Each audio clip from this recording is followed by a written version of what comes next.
What would happen if you could stop worrying so much about what your team was doing all day and instead focus in on what you're supposed to be doing to move your business forward? Sounds like a dream, but right now you're living the nightmare of having to overcoach, over-handhold, and over-check in on your team's work. Let's put an end to that and instead roll out super clear 5-hour work plans, drum beats, and more of my signature tools that drive accountability and self-sufficiency deep into your team. All you have to do is join a Leadership Lab program, and I'll help you turn your team troubles into triumphs. You'll be learning and growing alongside some peers that will become valuable business friends. So why not go beyond this podcast and join us? It could be the smartest thing you do this year. Book a call with me and see what program would best fit you over at the website, stackingyourteam.com/programs. Hello, leader. From Jodie Foster to Whoopi Goldberg to Kim Kardashian, celebrities and non-celebrities alike are speaking out and then being scolded for it when they share their points of view about young people in the workplace. Small business owners have their point of view too. So do I. And that's what we're talking about today. We're going to look at commentary and real-life examples ripped from the headlines and social media. And heads up, if you are a young professional, you might take offense to some of what you'll hear today. But if you're into self-development and understanding other people's point of view, then you should be open to it. After all, isn't that what we're all supposed to be doing in the workplace, regardless of our age? Welcome to the Stacking Your Team podcast. Thanks for tuning in and following your curiosity to learn and honor your personal conviction to be the best leader you can be. On this podcast, you won't hear a bunch of theories presented by academics who haven't been in a workplace in years or ever, and you'll not hear from executives who are flush with capital, people, and pool tables in their cafeteria telling you how to build team culture. Nope. Why? Because you are a small business owner and you've built something great out of nothing. And through it all, you've learned that you need a team, but not just any team. I'm your host, Shelli Warren. I've led winning teams in retail, innovative technical teams at a Fortune 50 corporation for decades, not-for-profit boards, and in online business, and helped many remote teams win at work. And I can tell you that no one escapes team troubles, including me. These days, I'm the CEO of Stacking Your Team, where I teach and develop tools for small business owners so they can attract, retain, and develop their teams so the founder can step out of her day-to-day operation. I'm so happy you're here because we all know that the people side of running your business is often the most difficult, and the team that got you here may not be the team that gets you there. So come on, let's jump in to today's episode. I'm sure you've seen it in the news or on your social media feeds, but here's the headline. Boomers are fed up with Gen Z and Gen Y in the workplace. So to begin, let's do a quick definition of generations. Now, I'm 62 years old, and I've had a job of some sort since I was 12. Everything from walking kids to school, to teaching gymnastics camps, to working at a diner, to retail, to my corporate career, and now in online business. The only time I didn't work was my 4-month maternity leave for Danielle, which back then was all you got. Of course, now in Canada, it's a standard 12-month maternity leave, and you can extend it to 18 months. So as a New Year's Day baby in 1962, that makes me a boomer. And yes, it's my champagne birthday year. Born in 62 and now 62. So next comes Gen X, people who are now in their mid-40s and late 50s.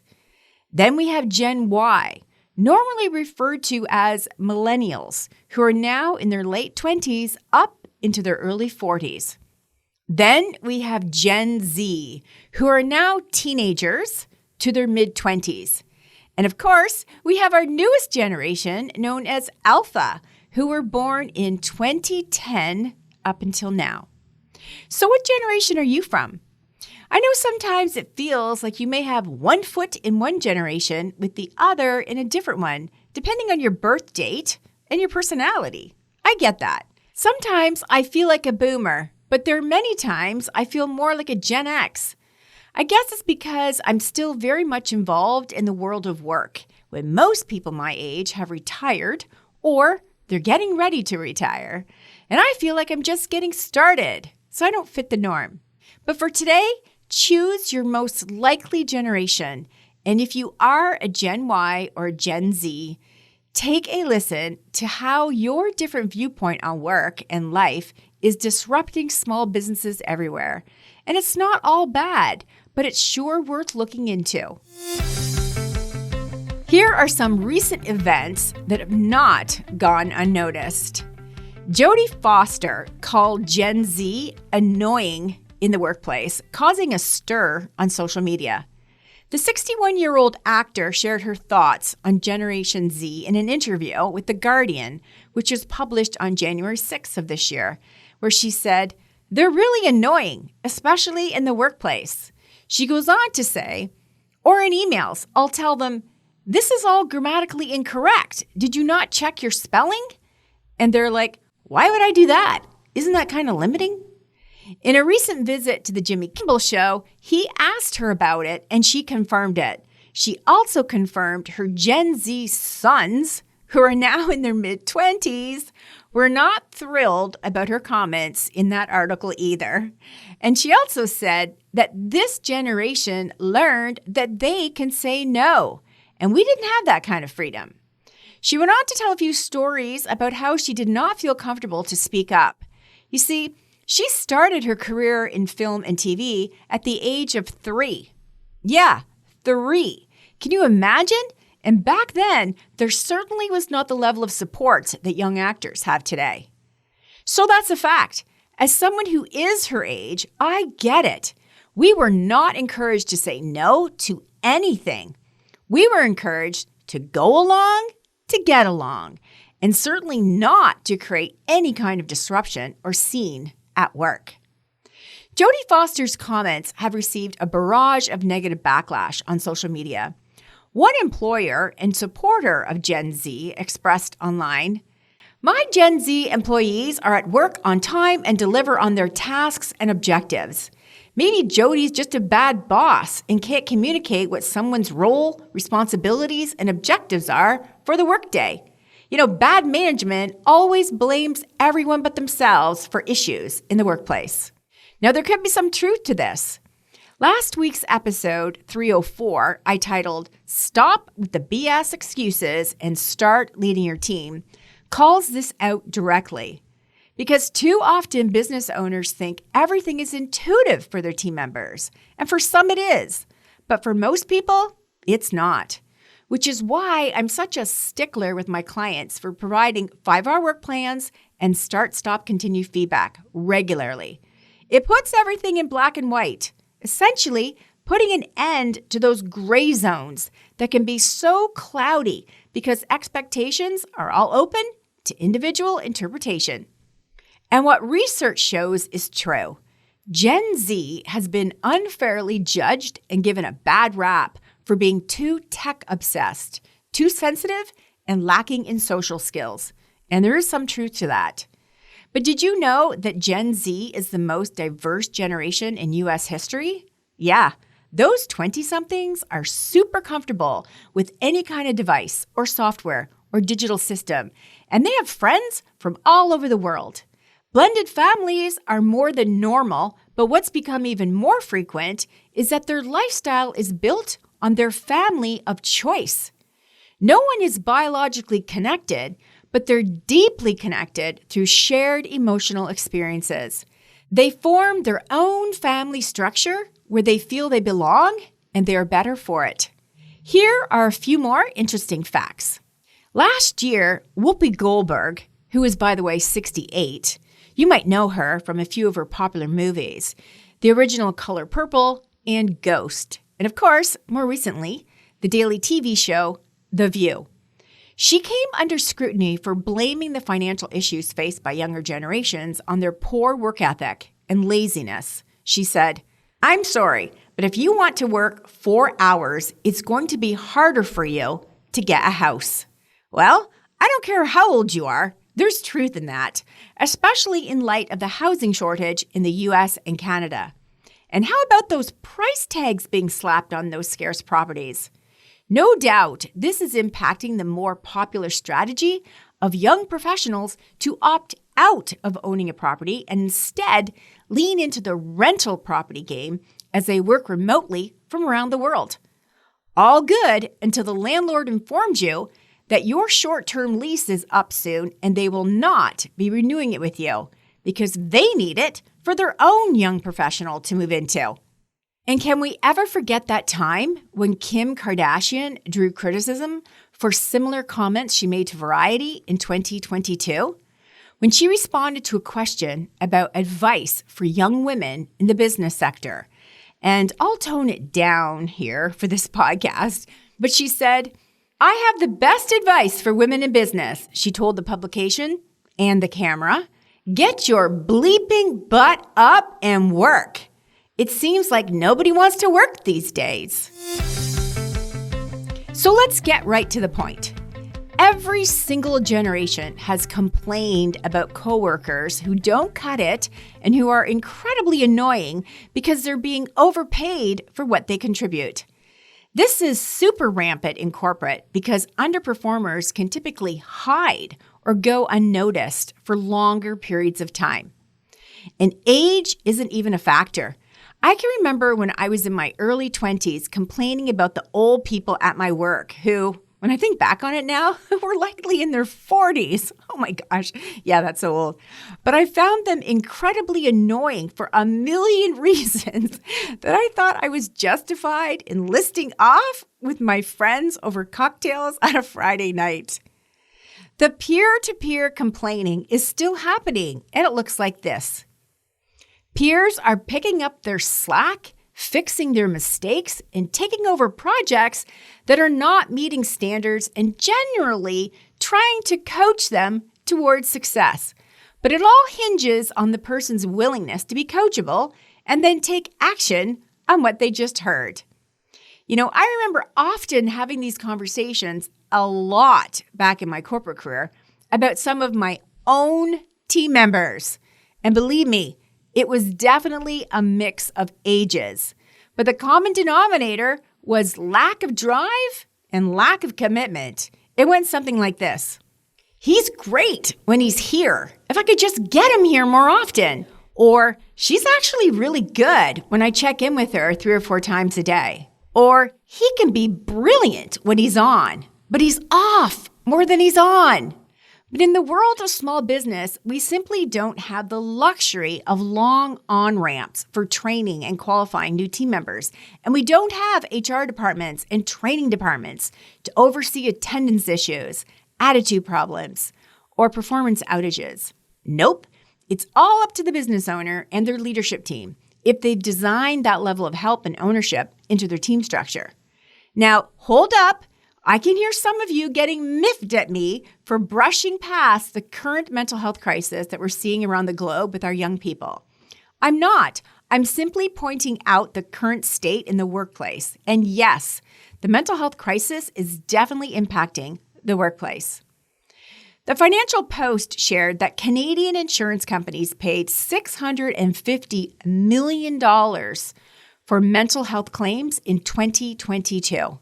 That's almost double what they covered a few short years earlier in 2019.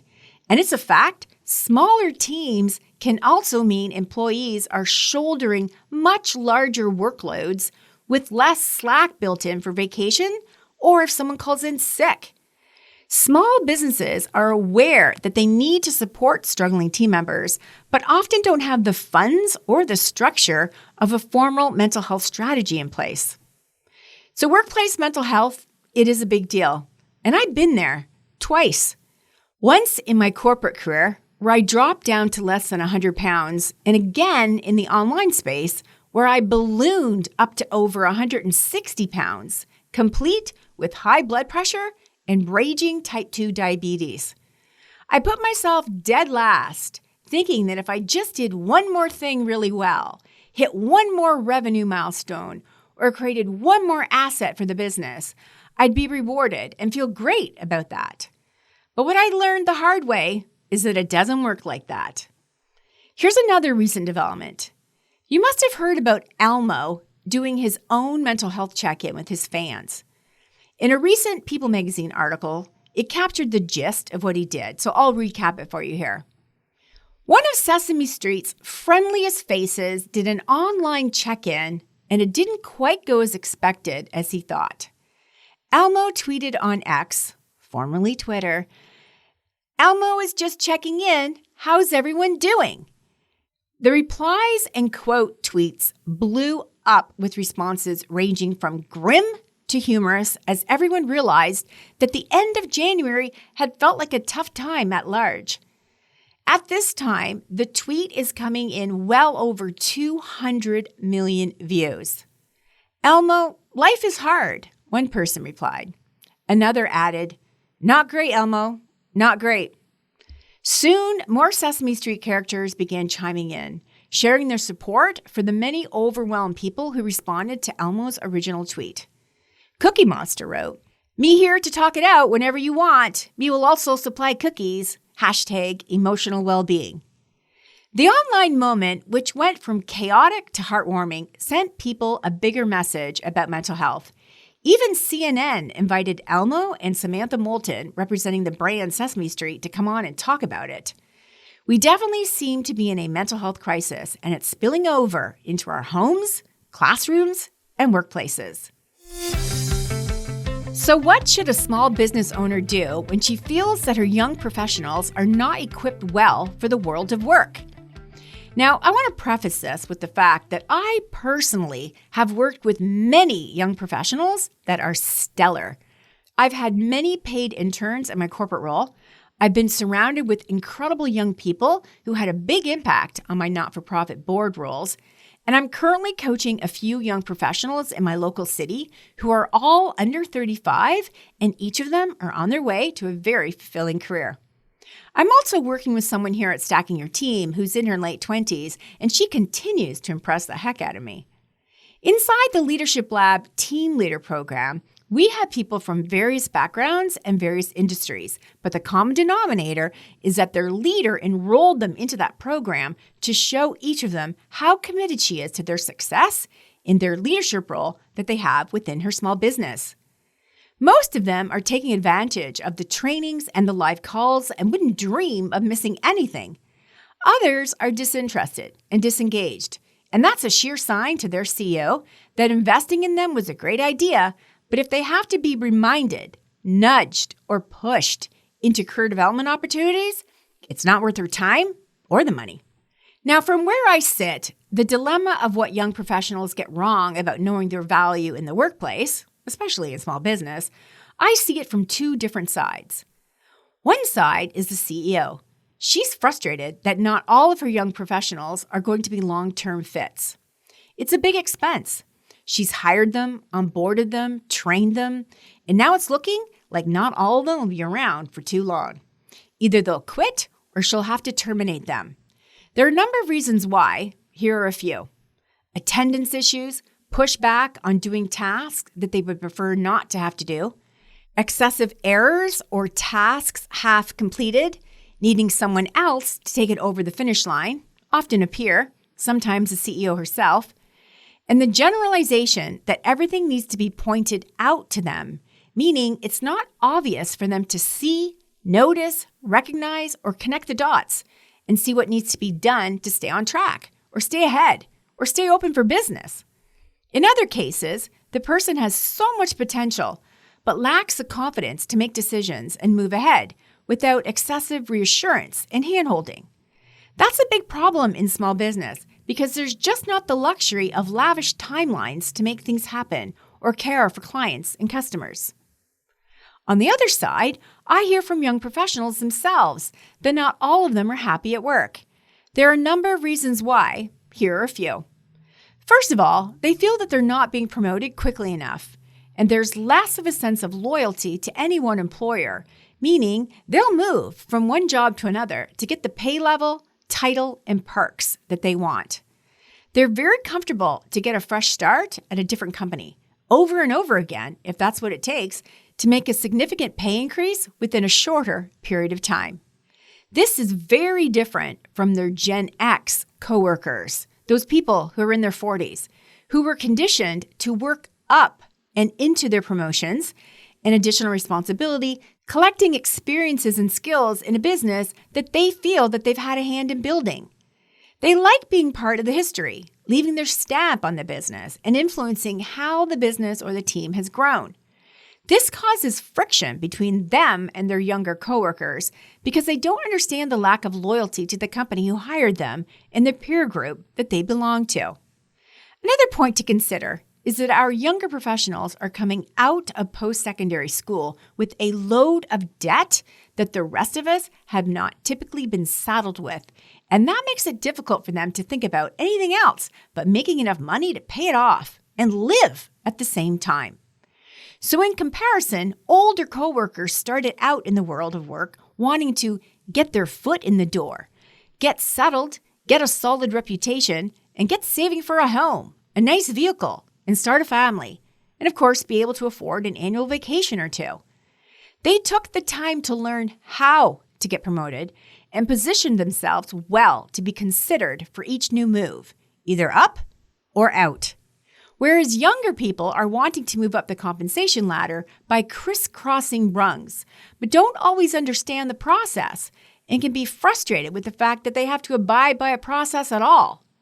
Now, there's a big part of me that understands this. When I first got hired in corporate and learned the process for promotions, I set out to bust through the standard timelines. But guess what? I did everything, met the criteria of skills and qualifications, had alignment from my leaders that I should really be given that bigger raise, even though I'd earned it far sooner than hundreds of other people ahead of me. But nope, I was made to wait. I got over it and set about to crush every standard timeline there was along the career path that I chose. Call it ambition, call it boldness, either way, I was able to move quickly along the career path because, albeit not as fast as I'd hoped at some levels, but at other levels, I was able to get there years ahead of my colleagues and set a new precedent. Why? Because I was able to back it up. I wasn't promoted or given raises because I kept asking for them or because I felt it was my time and I should be given them. No, I got what I wanted because I delivered consistently and wasn't afraid to take on new responsibilities, learn how to do it while I was doing it, and be known for being highly reliable. I also made lots of mistakes and owned every one of them. So is it so much different in the world of work today? Is it so much different if you work in small business? Come on back next week where we will continue to dive into what's happening with our young people at work. We'll also look at another recent event ripped straight from the headlines, and I'll share 5 things that you can do to help your younger team members better understand their value at work. We're going to talk about pushback, boundaries, refusals to do tasks, and the frequent requests for raises and what you can do about it. And if you'd like to create a culture of learning for your team, why not consider enrolling them into the Leadership Lab Team Leader Program? They'll get very relevant on-demand training and a resource library designed to help them excel as highly valued team members. They'll also get access to our private community for real-time support and quarterly live training calls and a monthly drop-in Q&A call with me, all at a very affordable price. You know, and I know that the people side of running your business is often the hardest. So why not get some quality help and move into this year better prepared for more growth instead of dealing with team turnover, disappointments, and overpaying for mediocre performance? I'm here to help. You can get all the details and even book a call with me over at the website at stackingyourteam.com. Leadership can be exciting, challenging, and lonely at times. So don't go it alone. Let me help you create the team and the leadership structure that you've been craving. So until next time, remember, if you have a dream, you need a team. So let's get stacking yours today.